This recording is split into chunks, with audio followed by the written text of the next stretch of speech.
Hi, I'm John Bonagura, and this snippet is focused on coughing in the mature dog. Is it heart failure or not? Canine patients are often presented for coughing of acute onset or of chronic duration. The workup involves considering a relatively large differential diagnosis. Of course, a complete history regarding the cough and any response to treatment should first be obtained. Careful physical examination is needed, with emphasis on observation of ventilation and auscultation of the heart and respiratory system.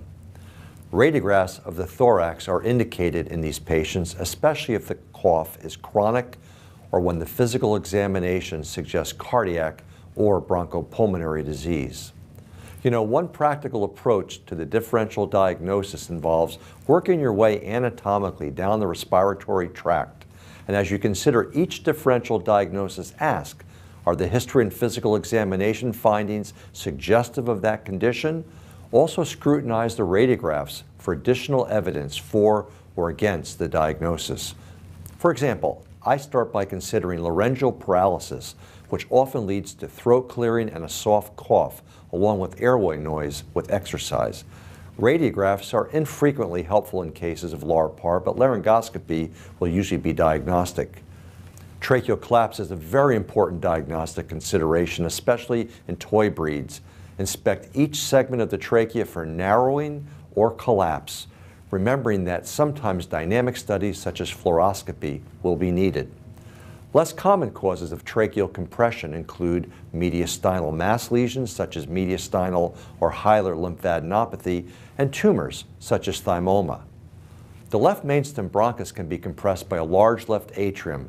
This is a very important diagnostic consideration when you detect a heart murmur in an older dog.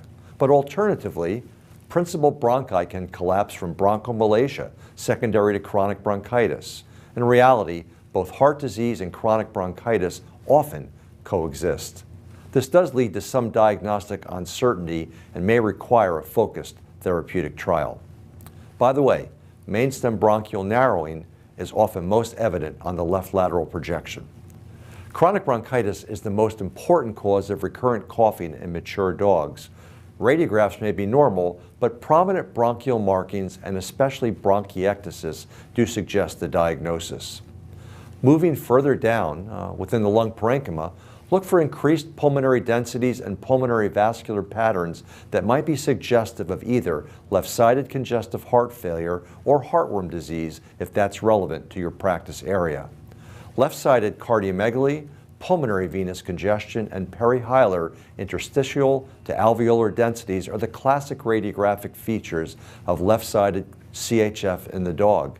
Another common consideration is bronchopneumonia, especially when a lobar sign is evident in a cranial or middle lung lobe.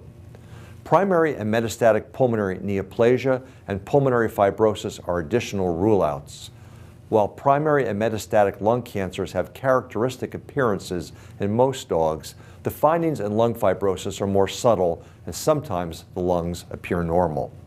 While there are certainly other diagnostic considerations for coughing, this quick trip down the respiratory tract is both practical and clinically relevant. Based on this initial evaluation, the workup may take a focus towards bronchopulmonary or cardiac disorders. Ultimately, successful management of cough requires a definitive diagnosis, and that requires a thoughtful diagnostic evaluation. For more information on this subject, please see cardiaceducationgroup.org. Thanks for listening.